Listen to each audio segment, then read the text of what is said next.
Fala pessoal, tudo bem? Meu nome é Luiz Gustavo, eu sou advogado criminalista e também sou ex-policial militar.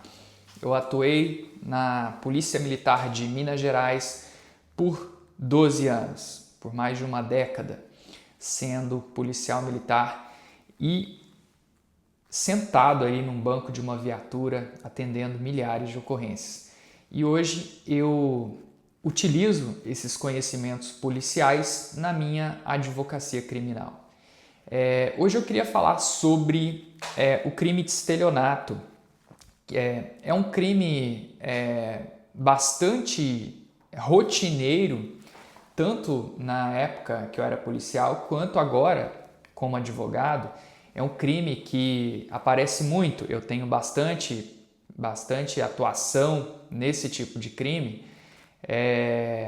E só que nem sempre esse crime o Estado está autorizado a iniciar um processo criminal. Mas por quê? Porque houve alterações legislativas recentes que estabelecem que o crime de estelionato, na maioria das situações, ou seja, como regra, ele necessita da representação da vítima, do ofendido, para que ele tome impulso, ou seja, para que o Estado ele fique autorizado a processar o indivíduo, aquele indivíduo, o autor do crime. Então, o que eu vejo muito na prática, na minha prática da advocacia criminal? Existe um inquérito policial, esse inquérito ele deu ensejo a um processo criminal, só que quando a gente vai analisar o inquérito policial, a gente não consegue localizar uma representação formalizada da vítima. E isso, por si só, impede que o Estado ele atue, que ele mostre seu poder contra um indivíduo, ainda que seja contra um criminoso, né? O Estado, os direitos constitucionais, eles existem e eles devem ser garantidos independentemente de quem sejam seus titulares. Então, a gente tem que ter em mente que são direitos assegurados de um modo geral, né? Não há uma primazia para uma determinada categoria social e a outra vai ser simplesmente discriminada. Não existe isso, né? Nós estamos numa democracia e a democracia ela tem essa categoria geral, né, de abstração, de destinar o direito a todos. E neste caso, especificamente, o acusado, no caso, ele pode até ser absolvido, no sentido, não é necessariamente uma absolvição, mas falta o que a gente chama de condição de procedibilidade para o exercício da ação penal por parte do Ministério Público. Ou seja, qual que é a condição para que o processo inicie? Lembra? É a representação da vítima. Se não existe representação da vítima, não cabe ao Ministério Público exercer a titularidade da ação penal nesses casos. Ainda que, veja bem, ainda que conste num boletim de ocorrência que a pessoa deseja ver o acusado responder criminalmente pelo crime, isso por si só não é suficiente.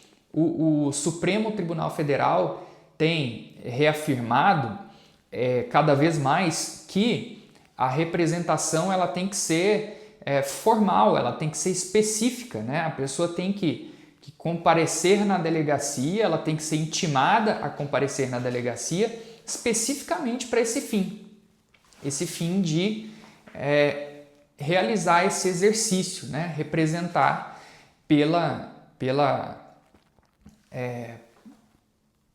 para que a ação, para que o inquérito ele continue e o Ministério Público esteja autorizado a processar o indivíduo. Caso contrário, não será possível com que o Ministério Público processe o indivíduo. Eu tenho um caso prático, tá? Que o Ministério Público utilizou uma estratégia de fracionar a denúncia em vários fatos. Isso é muito comum até como uma forma de dar a entender que os crimes eles são autônomos, ou seja, para que no final as penas elas sejam somadas e não para que o crime ele seja entendido como um crime único, um crime continuado, ou seja, uma continuação daquele primeiro delito, o que é muito melhor para o acusado. Então o Ministério Público costuma fazer isso como uma estratégia.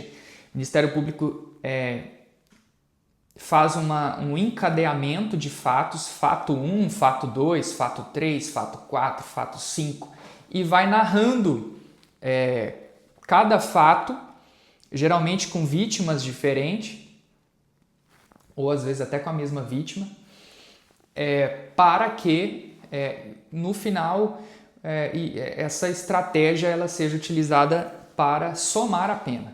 Somar, ou seja, se tem ali 10 crimes, é como se fosse 10 crimes com as penas somadas.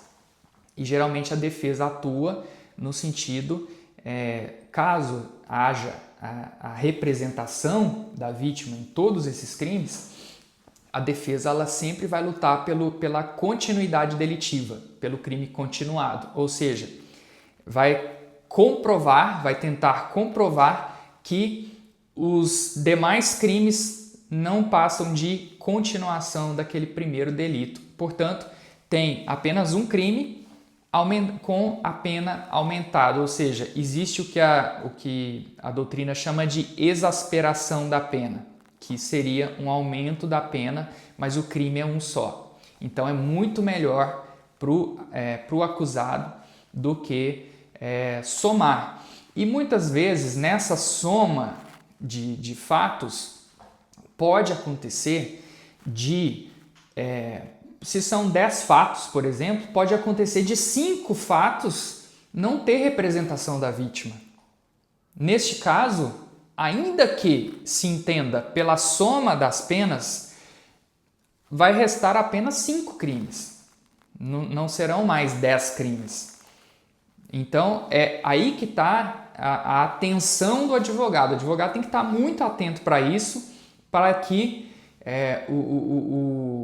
o Ministério Público não logre êxito nesse tipo de estratégia.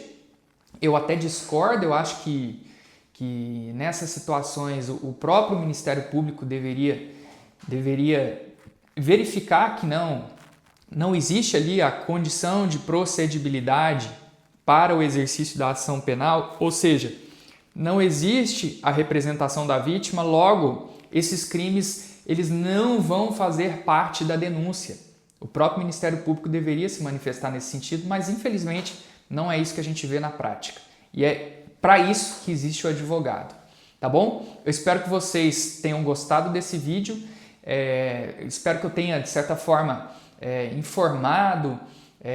Espero que você tenha tido uma noção, ainda que por vezes nós utilizemos linguagem técnica, a intenção é sempre tornar a explicação a maneira mais simples possível. E eu espero ter atingido essa finalidade, tá? Caso vocês precisem, meus dados, meus contatos estão na descrição desse vídeo, inclusive meu site, rede social, telefone.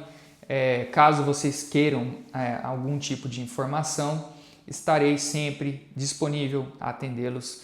E um grande abraço, até o próximo vídeo.